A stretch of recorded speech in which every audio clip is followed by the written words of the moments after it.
I'm Reverend Dr. Angelique Walker-Smith, and I serve as the Ecumenical Representative for the National Baptist Convention, USA Incorporated. But in this venue, I've had the deep honor of serving on the Central Committee of the World Council of Churches. So we're going to begin the conversation in Busan and bring up the moment to Karlsruhe in Germany. So welcome, moderator. Welcome, moderator. Thank you. I have two, you see. Yes. So I'm going to start off by asking each of them, what is your fondest memory about Busan you want to share with our audience? Dr. Agnes, we start with you, and then we come to Bishop Petra. Please. Yes. As we began to conclude the assembly, the 10th assembly, what really became imprinted in my mind was the assembly message, in which the call to be pilgrims together in the pilgrimage of justice and peace really resonated. And why?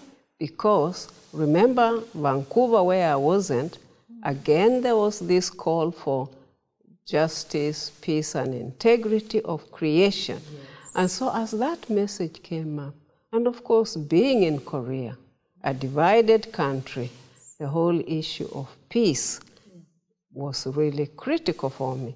I didn't go to the zone, but just thinking of that region, the whole militarization in the region, and therefore the call for a pilgrimage of justice and peace became so critical for me at that particular time.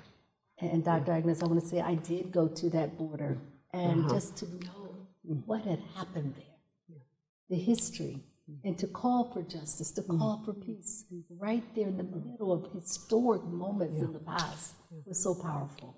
So thank you for reminding us of that. Bishop Petra, what about for you? For me, it was the first assembly of the WCC, and I remember the wonderful hospitality of the churches and of the people in South Korea.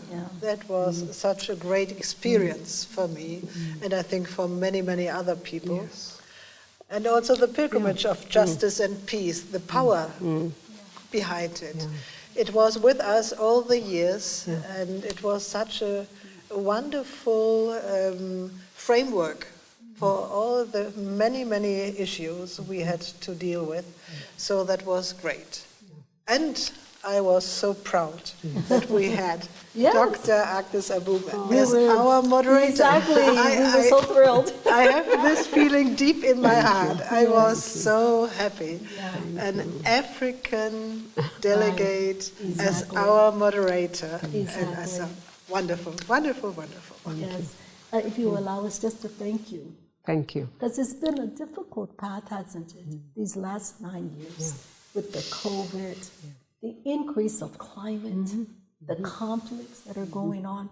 Can both of you speak about that? Because yes, we had conflict, and yes, we've known about climate. Oh yes, we've known about some of these things, but over the last 9 years, and then with COVID, it's been so much. Can both of you just speak about Busan and then the transition to this moment, please? Yeah. Okay. There are a couple of stations for me, really. As the leadership, meeting in Israel for the first time in 2015 and planting an olive tree. First, as a symbol of peace. Secondly, as a reminder of the integrity of creation was just something. So for me, climate justice, climate crisis is now more serious than even when the assembly met in Vancouver in 1983.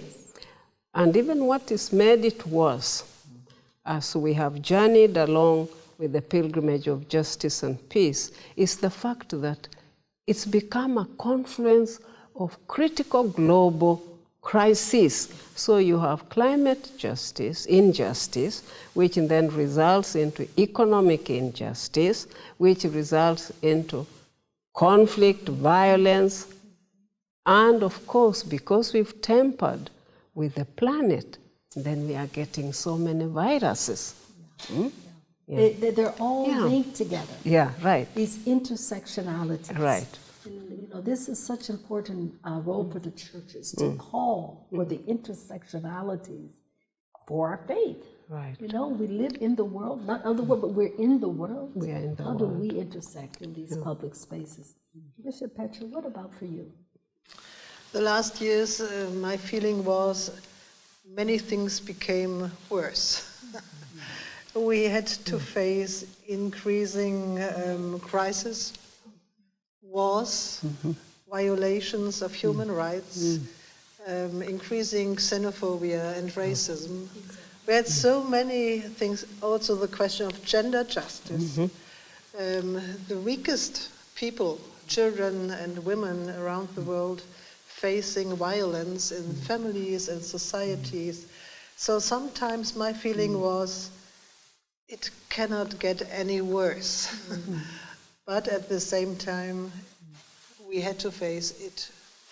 It is becoming worse and worse. So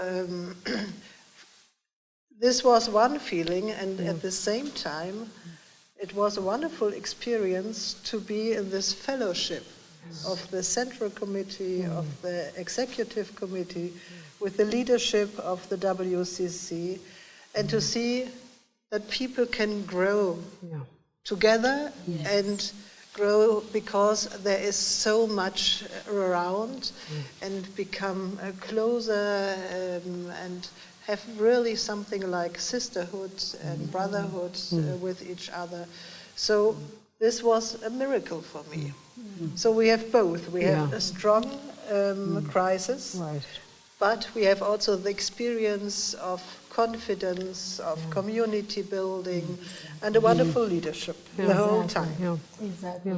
Bishop, I'm so glad you said it got worse, because we have historic inequities, We have historic challenges. And just when you think maybe there's some promise and some hope, then here we are. And COVID is there. And then we have the breakout of other situations. The role of the church is so important, isn't it? In speaking into this space. How do we live in the tension of the fragility and the hope? So going back to your leadership, Dr. Agnes, how did you balance these things in your leadership that has helped to bring us through to this moment?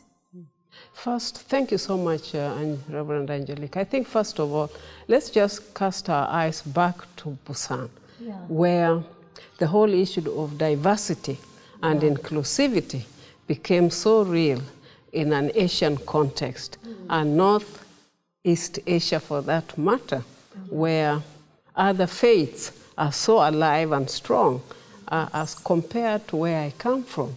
And therefore, I think one of the memories is that we cannot, as Christian communities, address these issues alone. So the whole interfaith spaces at the local level, it was challenging with COVID, and I'll come back to that station in our pilgrimage.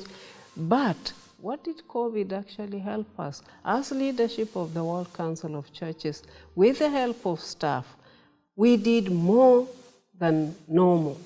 We had more meetings to address emerging issues, ongoing issues. Staff worked very much.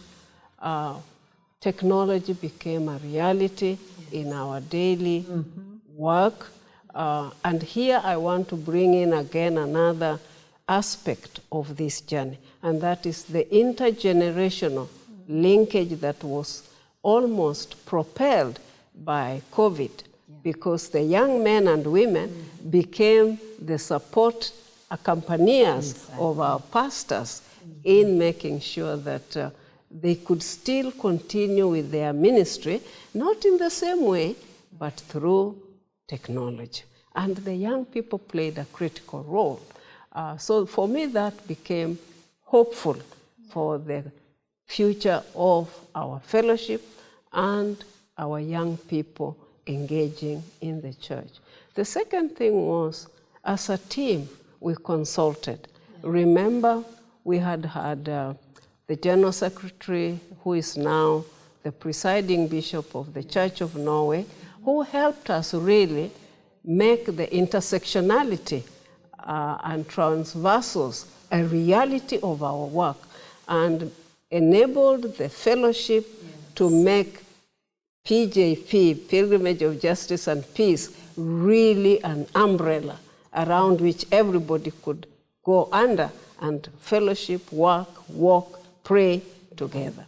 Yeah. Dr. Agnes, thank you for sharing. One of the pieces that was so critical and critical now, because we're about to wrap up, is the devotional life. Yes. And some people, you can actually hear some of the voices rehearsing for the music and the singing that is always at the center of our assemblies. I hope you've been enjoying it. We will be as we enter into the assembly. But the devotional life has been key. So I'm going to ask our distinguished guest to just speak to, as a wrap-up comment, the devotional life and what can we expect. Bishop, you're hosting us here in Germany. What are a few of the highlights and also the devotional life? And then to wrap up with you, Dr. Agnes, as well, about what we can expect in this moment. Bishop Petra. As our people in Germany are so happy that the fellowship of the WCC is now here, because sometimes we thought it will never happen. Exactly right. We had to postpone for 1 year, and also our people say, will it ever be something that we can experience? Yes, we can. Now it's a time, and it's something like a kairos. I would say it's a miracle that we can come together in Germany, although the pandemic isn't over. And the devotional life is something at the heart also of the churches in Germany. So they are looking forward to meet during the weekend, real people from all over the world in the services and coming to their places and going to their regions and speaking with them and discussing the problems of the world, as well as our common believing that we have and that we share. So I hope this will be something like the highlight of the time in Karlsruhe, that we as the churches from Switzerland, from France, from Germany, can share this wonderful gospel and the prayers. Thank you. Let us all say thank you. Thank you so much. Bishop Petra and all of our German hosts. They've worked so hard to bring us here, and we are grateful. Yes. It's a pleasure, really. We let you have the last word, moderator. Yes, thank you so much. I just want to say that Bishop Petra, through the host committee and the Geneva LCC staff, have maintained hope. And for me, hope that it will happen, however small, however big, was so critical to keep up the spirit. I talked about COVID. If there is anything that we come to Karlsruhe with, is the harvesting of our spirituality. Because churches shared prayers. You go to WCC website, and I invite any of you who are watching, you will see how we accompanied each other in most difficult situations, in the losses of our loved ones, with such powerful spiritual resources. So in a way, the council revived its spirituality. And you remember I said at the Central Committee that this assembly, the 11th assembly in Karlsruhe, is a spiritual celebration of life, affirmation of life, and the importance and centrality of life. And one of the members who was in Karlsruhe, who was in Busan and will not be here, said if he had read that message before, that this assembly is going to be characterized by our spirituality, our celebration of spiritual gifts, he would have thought twice. So, friends, delegates, Germans, let us celebrate Christ and the life giver. Thank you. Bishop Petra, Dr. Agnes, we are honored to have you. Thank you. Thank you for joining us for this initial presentation. Here we go. Welcome, 11th Assembly. Thank you for joining us.